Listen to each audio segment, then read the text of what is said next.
Bonjour, ravi de vous retrouver sur Tech & Co pour une émission spéciale hors série sur un thème qui nous est cher. On va parler d'énergie. L'énergie est au cœur de nos vies, pour nos appareils électroniques, nos transports, nos habitations, c'est évidemment indispensable. Mais il y a une question et un enjeu, c'est celui de la transition environnementale et donc énergétique pour réduire les fameuses émissions de gaz à effet de serre. Alors dans cette première émission spéciale, on va s'intéresser à l'hydrogène. L'hydrogène est-il la solution ? On en parle beaucoup ici et là, mais on ne voit pas forcément à quoi ça correspond. Eh bien, on va essayer de vous en dire plus dans cette émission. On va vous expliquer de quoi il s'agit exactement, ce qu'on peut faire avec, comment on peut le faire et quelles sont les questions et les enjeux que ça pose. Vous allez découvrir des innovations vraiment intéressantes dans ce domaine. Cette émission est proposée en partenariat avec Engie. C'est parti. Pour aborder ce thème de l'énergie, je reçois deux invités. Tout d'abord, Pierre-Olivier, bonjour. Bonjour Jérôme. Vous êtes responsable du Lab Hydrogène au CRIGEN, qui est le centre de recherche et développement et d'expertise du groupe Engie, consacré aux énergies nouvelles. Et puis, à nos côtés également, Laurent Meillot. Bonjour Laurent. Jérôme. Journaliste, consultant, spécialiste des transports et de l'énergie, notamment au site Hydrogène Today. Alors, et puis tout à l'heure, on recevra également deux startups pour aller encore plus loin et découvrir des innovations autour de l'énergie.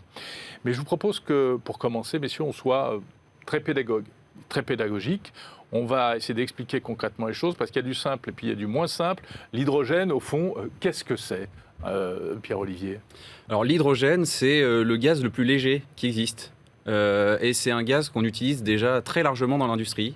Finalement, ce n'est pas quelque chose que la population a l'habitude de toucher, mais on le consomme indirectement quand on consomme du diesel, parce qu'on s'en sert dans les raffineries. On va le consommer indirectement dès lors qu'on va manger, parce qu'on l'utilise beaucoup pour produire des fertilisants. Donc c'est quelque chose qui n'est pas proche du grand public, mais c'est quelque chose qui est déjà très largement répandu dans la société et dans la société industrielle notamment. Et pourquoi est-ce que c'est présenté comme une solution intéressante pour la transition énergétique ? C'est présenté comme une solution intéressante, tout simplement parce qu'à l'heure actuelle, il y a des usages industriels et on va petit à petit basculer vers d'autres usages. On va multiplier les usages de l'hydrogène, notamment dans l'énergie, pour tous les secteurs qui sont difficilement électrifiables. Dans le cadre de la transition énergétique, on voit qu'on va vers une électrification du transport, une électrification de l'industrie. Et il y a un certain nombre de secteurs, la mobilité lourde, l'industrie lourde aussi, certains secteurs de l'industrie, qui ne peuvent pas être électrifiés directement. Et l'hydrogène, c'est une solution pour électrifier indirectement un certain nombre de procédés et donc aller vers la décarbonation de ces secteurs. Laurent Meillot, alors vous surveillez et vous suivez justement tous ces secteurs où on peut... Du vélo à la fusée, c'est vrai. Du vélo à la fusée, en passant par la voiture, le camion... Les bus, les camions, les bateaux aussi. Ouais, il y a deux questions, c'est où est-ce qu'on en est et puis un petit peu aussi comment ça marche finalement. Alors, comment ça marche ? En fait, il y a deux façons de consommer de l'hydrogène dans des véhicules. Il y a la pile à combustible qui, en fait, génère du courant électrique pour faire avancer le véhicule. C'est l'électrolyse à l'envers, en fait. Et donc, on a ça sur, par exemple, des voitures, des bus, entre autres. Ça peut être le cas sur certains camions. Et puis, il y a le moteur à combustion qu'on connaît tous. Et on consomme de l'hydrogène à la place du carburant liquide qui est donc l'essence. C'est une autre voie d'y arriver. Alors ça pose quelques petits problèmes de pollution, mais ça fait partie quand même des deux solutions énergétiques en balance. Et les applications dans le transport, comme ça a été dit, c'est le transport lourd, donc avec bus, camion, peut-être bateau sous forme de carburant durable, parce qu'on peut aussi prendre cette molécule d'hydrogène pour faire des carburants synthétiques qui sont plus neutre que les carburants classiques comme le diesel. Et ça peut être éventuellement pour les avions. Il y avait le salon du Bourget il n'y a pas très longtemps. Et donc justement, ça fait partie des solutions en lice également. Oui, le fameux avion à hydrogène, mais bon, ça en est où concrètement ? Alors, il y a les petits avions, il y a les gros avions. La vision d'Airbus, c'est 2035. Bon, on verra si c'est possible parce qu'il y a quand même des challenges par rapport à l'hydrogène liquide. Des questions de sécurité à résoudre. Mais par contre, sur des petits avions type Aéroclub, Hydravion, ça, c'est des choses qu'on pourra voir avant la fin de la décennie. D'accord. Alors, vous l'avez dit également, Pierre-Olivier, c'est pas que dans les transports. On pense tout de suite au transport pour l'hydrogène, mais il y a aussi plein de domaines, des choses qu'on voit moins dans l'industrie, dans l'agriculture, etc. Alors oui, on parle beaucoup du transport parce que le transport, ça nous touche tous. Et puis, on a tous un véhicule, on est tous habitués à se déplacer. Mais il faut savoir qu'à l'heure actuelle, rien qu'en France, on produit quasiment 1 million de tonnes d'hydrogène par an. C'est 1 million de tonnes, ça représente 2 à 3% des émissions de CO2. Donc le premier sujet à faire sur l'hydrogène pour être sérieux d'un point de vue de la décarbonation, c'est comment on décarbone la production actuelle d'hydrogène. Voilà, parce qu'il faut fabriquer l'hydrogène. Évidemment, l'hydrogène c'est un vecteur énergétique, ce n'est pas une source énergétique, donc il faut de l'énergie pour le produire. Ça peut être de l'électricité, ça peut être de la biomasse, ça peut être ça peut être de l'énergie fossile. Donc l'idée là vraiment c'est de se dire à l'heure actuelle il est produit essentiellement à partir d'énergie fossile. On va passer de l'énergie fossile à de l'énergie décarbonée comme source d'énergie, ça peut être la biomasse ou ça peut être l'électricité. C'est pour ça qu'on parle il y a plusieurs types d'hydrogène, l'hydrogène sale, l'hydrogène gris en fait, qui est fabriqué avec des sources fossiles, et puis de l'hydrogène plus vertueux. Hein. Exactement, à l'heure actuelle, en France, c'est quasiment 95% de l'hydrogène qui est produit à partir d'énergie fossile, essentiellement du gaz naturel. Ça représente un peu moins de 10% de la consommation de gaz naturel annuel en France. Donc c'est extrêmement significatif. Ouais. Dans un contexte aussi où on a vu les prix du gaz naturel qui augmentent très fortement. Ce n'est pas uniquement une question de pollution, c'est aussi une question de diversification de l'approvisionnement énergétique. Bien sûr. Laurent Meillot, finalement, avoir un véhicule, par exemple, à hydrogène, ça ne veut pas forcément dire qu'on ne pollue pas, en fait. Alors, c'est comme si on prend un véhicule électrique dont l'électricité est faite à partir de centrales à charbon, par exemple. C'est exactement le même débat. La bonne nouvelle, c'est que l'hydrogène vert, c'est la grosse tendance. Ça commence à arriver. La production se met en place grâce à des énergies renouvelables, donc à partir d'éoliennes notamment, ça peut être l'énergie solaire. Et ce qu'on voit, c'est que dans le monde entier, il y a vraiment cette volonté en fait de faire un hydrogène plus propre. Et puis, si vous aimez bien les couleurs, il y a aussi l'hydrogène blanc. Ouais. C'est l'hydrogène naturel qu'on commence à trouver sous terre. Alors, il y a quelques pays... Avec une bonne nouvelle d'ailleurs, oui. Je crois, en France. En France, oui. Alors, en France, il y a effectivement... des présomptions, on se dit qu'il y a peut-être dans le Massif central, peut-être également dans la région autour de lacs, vous voyez, donc en Lorraine, en Pyrénées, en Lorraine. Donc il y a effectivement quelques spots en France, en Allemagne, aux États-Unis également. Il y a des recherches. Et au Mali, il y a un puits qui existe déjà, qui est opérationnel par exemple. Donc là, on tire simplement l'hydrogène du sous-sol. Exactement. En fait, c'est lié à la décomposition de la roche. En fait, c'est un phénomène géologique. Alors, c'est renouvelable sur une échelle de temps qui prend plusieurs centaines de millions d'années. Mais en tout cas, c'est vrai que ça fait partie aussi des ressources possibles en énergie. Mais alors, si on n'a pas, en tout cas pour l'instant, on en parle un peu au futur, de cet hydrogène blanc pour faire de l'hydrogène vert, parce que c'est ça finalement le but du jeu, c'est d'aller vers toujours plus d'hydrogène vert. Comment peut-on faire ? Eh ben, pour produire de l'hydrogène vert, on utilise une technologie qui a été mentionnée qui s'appelle l'électrolyse. C'est l'inverse de la pile à combustible. Dans l'électrolyse, on prend comme en entrée de l'eau et de l'électricité. On va casser la molécule d'eau en deux. D'un côté, on va produire de l'hydrogène. Exactement, on apprend tout ça à l'école. Je ne sais pas si tout le monde se souvient, mais on plonge 2 électrodes dans de l'eau, on fait passer un courant et finalement, on voit des petites bulles qui apparaissent à la surface des métaux. Et donc, d'un côté, on produit de l'hydrogène et de l'autre côté, on produit de l'oxygène. D'accord, donc l'oxygène, on ne s'en sert pas dans les L'oxygène, médias. on peut s'en servir, on peut trouver des voies de valorisation, notamment l'oxygène médical, ou alors dans d'autres procédés industriels qui font de l'oxycombustion ou de l'oxygasification. Donc il y a des voies de valorisation de l'oxygène, mais ce qui nous intéresse véritablement, nous, c'est l'hydrogène, produire l'hydrogène et comment on va l'utiliser, comment ça va servir à décarboner un certain nombre de procédés. Vous travaillez au Crygène notamment ? Au Crygène, on travaille sur ce procédé, évidemment. On ne développe pas notre propre procédé, mais on va essayer de comprendre comment il fonctionne et comment il va se comporter, notamment quand on va l'alimenter avec des sources d'énergie intermittentes. Il faut savoir que l'électrolyse, ce n'est pas un procédé qui est nouveau. Il a été découvert en 1800 par 2 chercheurs anglais. Et au début du XXe siècle, il y avait des centaines de mégawatts d'électrolyseurs qui étaient en fonctionnement, qui ont été peu à peu remplacés par le gaz naturel. Il y a eu une émergence du gaz naturel qui a remplacé finalement le vecteur électricité pour produire de l'hydrogène. Et là, on y revient à cette électrolyse, à utiliser l'électricité comme source de production d'hydrogène. Donc, ce n'est pas quelque chose qui est nouveau, mais les enjeux, véritablement, c'est on est habitué à avoir des électrolyseurs qui fonctionnent de manière stable et on connaît leur performance. L'inconnu, c'est comment ils fonctionnent de manière intermittente, quelles vont être leurs performances, quelles vont être leur durée de vie et comment on va faire en sorte d'avoir un procédé le plus efficace possible. Laurent Meillot ? Si on tournait dans Retour vers le futur, le professeur Emmett Brown dirait quoi ? 10 gigawatts ? On va arriver à des gigawatts en fait, d'électrolyse d'ici la fin de la décennie. Donc c'est plutôt une bonne nouvelle. On aperçoit dans les images derrière nous là, une espèce de gros container qui a été filmé au Crygène chez vous. C'est quoi exactement ? Nous, notre système d'électrolyse, il est conditionné dans un container. Il a une taille raisonnable, donc pour des systèmes semi-industriels, un container, ça va tout à fait être adapté comme conditionnement. Donc vous pouvez le déplacer en fait ? On peut évidemment le déplacer.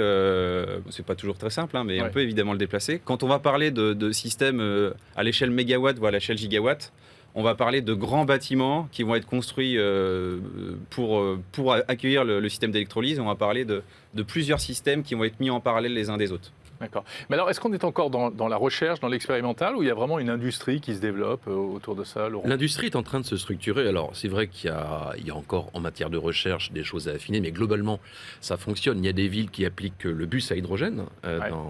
C'est le cas à Pau, par exemple, à Lens, et puis il y a un nombre croissant en fait, de métropoles qui appliquent ces bus.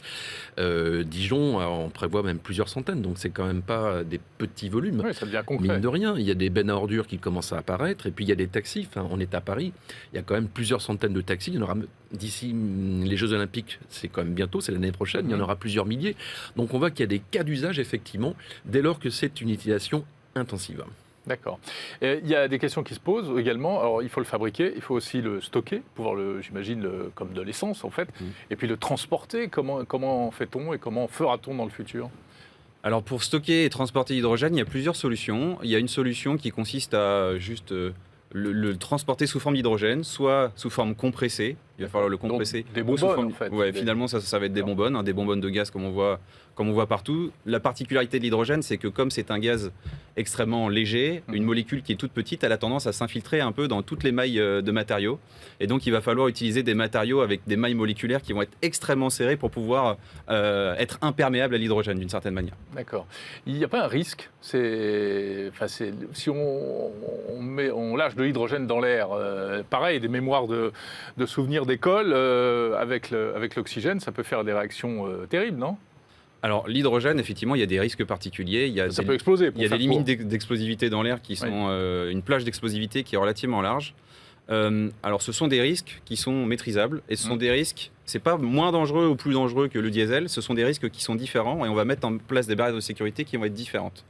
Par exemple, vous parlez d'explosion. Pour qu'il y ait une explosion, il faut qu'il y ait une accumulation d'hydrogène. Donc, dès qu'on va avoir un relargage d'hydrogène dans l'air, il faut qu'il y ait des parois, des choses qui vont permettre de le coincer pour l'accumuler. Donc, on va faire en sorte d'éviter ce genre de situation, justement. D'accord. Le risque, il est connu par les pompiers qui sont formés pour ça. Et dans un véhicule comme une voiture, par exemple, vous avez une alerte si jamais il y a une fuite. Enfin, il y a tout un tas de sécurités qui sont là pour vous prévenir du moindre problème. Oui, le risque, ce qui est important. Mais quand il y a un crash test, une voiture qui percute un mur ne va pas exploser. Enfin, faut pas ça n'explosera pas plus Non. qu'un véhicule à essence ou qu'un véhicule électrique. Chaque énergie a son risque. Par exemple, les voitures électriques à batterie, lorsqu'un feu peut durer plusieurs heures. Il peut même redémarrer une fois qu'on croit qu'il est fini. Donc, effectivement, il ne faut pas opposer forcément toutes ces technologies, la batterie, la pile à combustible. Il y a un risque, il est connu, mais finalement, on le connaît et on le maîtrise. Il n'y a aucun bus qui a explosé, alors qu'il y en a quand même plusieurs dizaines qui circulent en France. Et même dans le monde, il y en a plusieurs milliers. Il n'y a pas pour autant de problèmes répertoriés. Puis comme je l'ai dit, il y a déjà 1 million de tonnes d'hydrogène qui sont produits par an. On n'entend pas d'accidents liés à l'hydrogène sur les sites industriels. Ouais. Donc le stockage, le transport, le transport de l'hydrogène, ça peut se faire comment?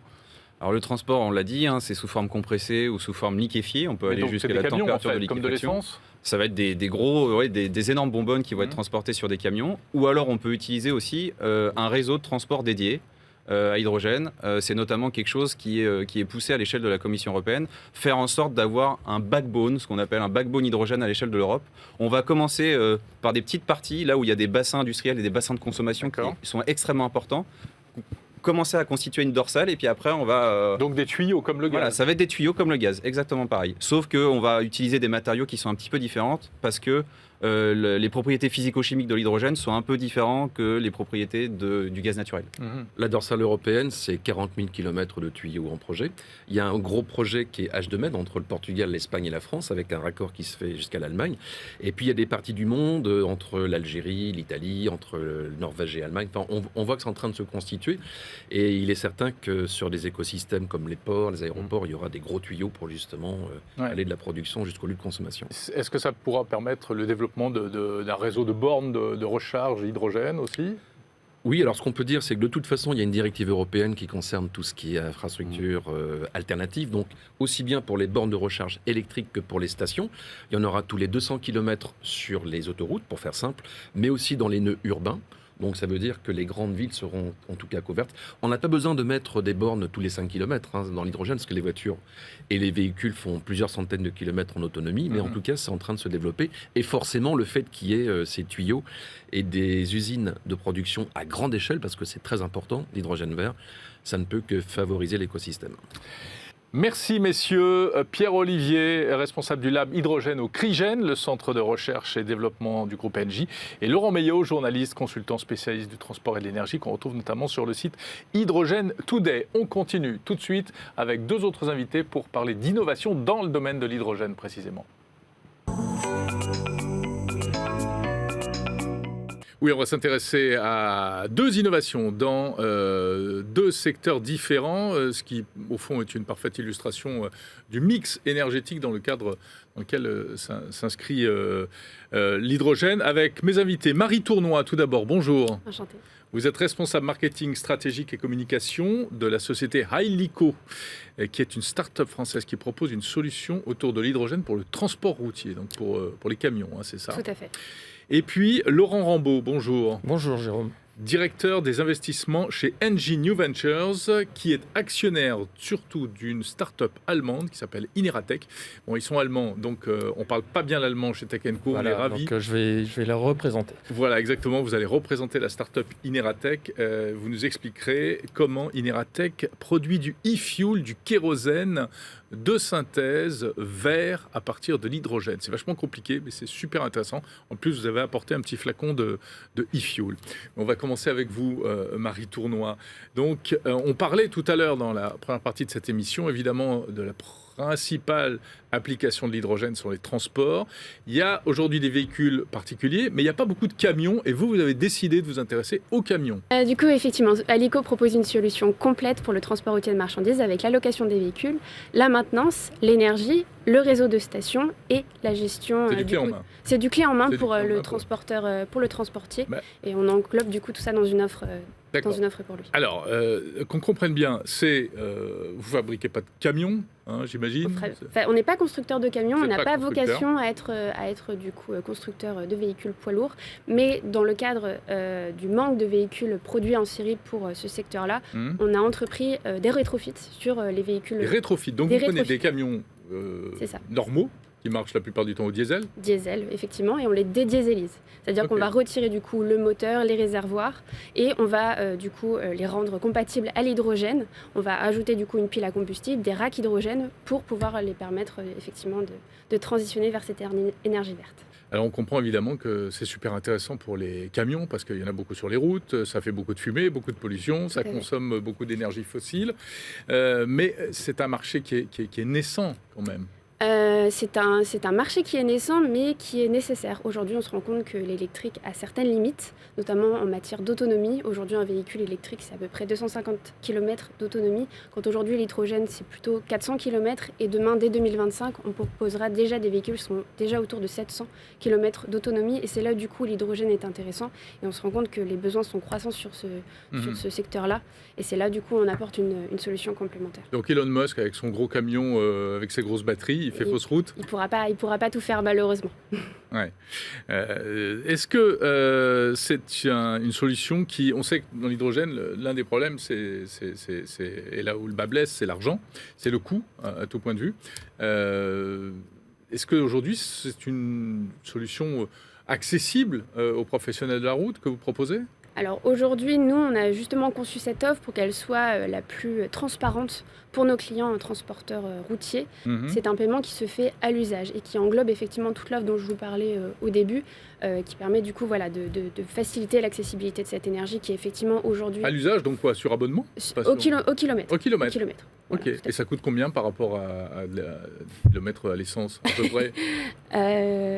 C'est plus cher, moins cher, pareil ? C'est plus cher C'est plus cher. aujourd'hui. Mais là, Ouais. aujourd'hui, on se rend compte que l'intérêt, du coup, c'est qu'avec les enjeux de décarbonation, demain, le gasoil va être une énergie qui va disparaître. Et on se rend compte qu'au niveau de ses coûts, l'hydrogène va se croiser avec le diesel. Et on estime qu'aux alentours de 2030, les TCO se croiseront et donc permettront un accès facilité à l'hydrogène pour les C'est tout transporteurs. le malheur qu'on vous souhaite. On espère voir de plus en plus de camions à hydrogène. Laurent Rambaud, donc je l'ai dit, vous produisez Ineratech. Ineratech. Là, cette start-up allemande produit du e-fuel. Qu'est-ce que c'est que du e-fuel ? Alors, le e-fuel, c'est un carburant de synthèse qui est produit à partir d'hydrogène, hydrogène vert, idéalement, et de CO2 qui a été recyclé. Donc, il peut être issu de la biomasse, comme il peut être issu aussi du CO2 qui a été capté dans l'atmosphère. L'objectif, c'est vraiment de décarboner des moyens de transport qui sont difficiles à décarboner autrement.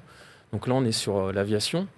Vous, c'est les avions. C'est pas seulement l'avion, ça peut être l'aviation, le transport maritime, aussi éventuellement certains camions. Donc il y a une réglementation européenne qui est en train de se mettre en place pour inciter tout le secteur aérien à se décarboner et à incorporer... Avec un objectif à 2050. Voilà, et incorporer des carburants bio et des carburants de synthèse dans les carburants fossiles. Donc l'avantage, c'est qu'on garde les moteurs actuels et on met à l'intérieur du carburant qui va avoir un bilan carbone neutre. C'est ce que vous avez apporté là, dans le petit sac. C'est ce que j'ai amené là, je vous le passe si vous voulez, vous pouvez même le sentir. Là, on dirait un verre d'eau, mais effectivement, c'est la magie de ces carburants. On peut l'ouvrir et il ne va rien se passer. Il ne va rien se passer. Parce qu'il y a une tête de mort dessus ou je ne sais pas quoi. Là. Ça reste un carburant. Donc, on fait une expérience en direct. Je vous invite à ne pas le boire. Mais, ah oui, ça ne sent pas très bon. Ça sent un carburant parce que ça peut être utilisé tel quel dans les moteurs des avions, des bateaux. C'est la même odeur que le kérosène des avions ? Non, c'est pas la même odeur. Moi, j'ai plus médicamenteux. Oui, ça fait plus médicamenteux. Effectivement. Et donc ça a été produit sans émission de carbone ? Alors, on en parlait tout à l'heure.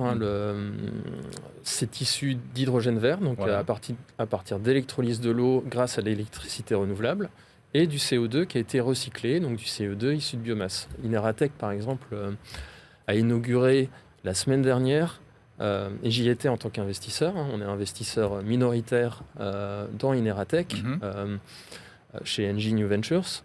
Ils ont inauguré leur première usine de fabrication à l'échelle industrielle à Francfort, en Allemagne, de fabrication de e-carburant. D'accord. Parce que la question que j'ai oublié de vous poser aussi, c'est que je mets ça dans un avion.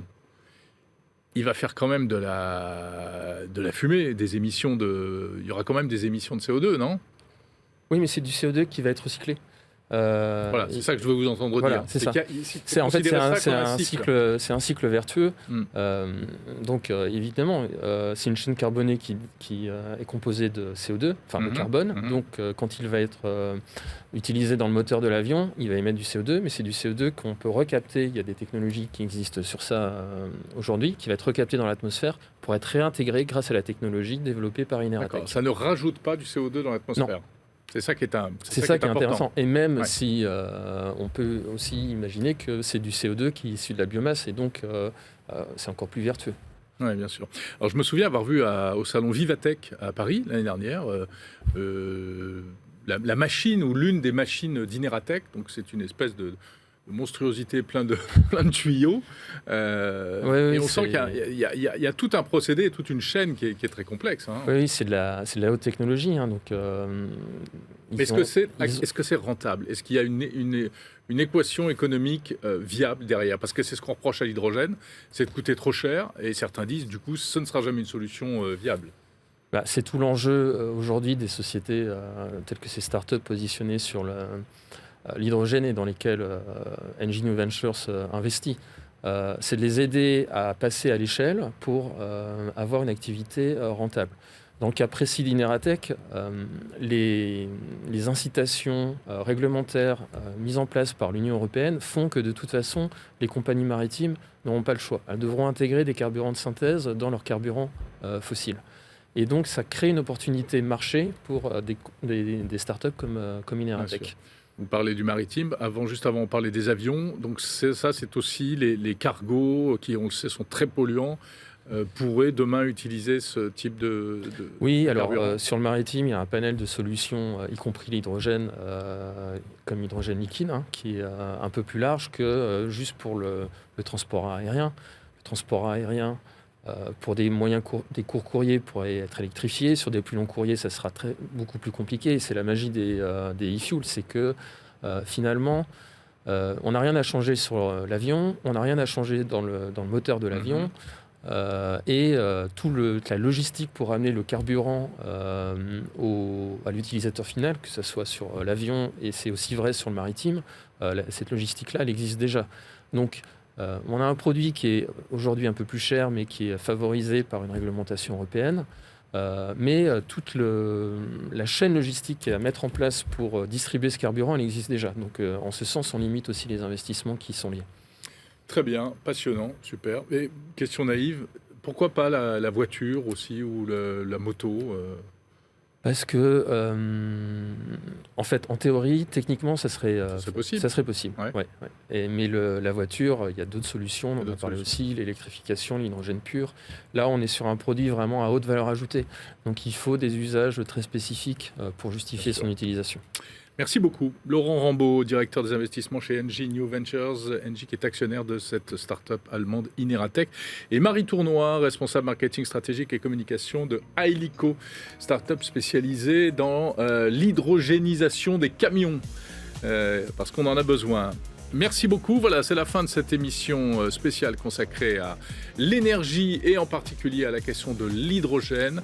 On se retrouvera le mois prochain, on va parler d'autre chose, on va parler des innovations du futur en matière d'énergie. Et Dieu sait qu'il y en a et Dieu sait qu'on en a besoin. Merci de nous avoir suivis. Salut à tous.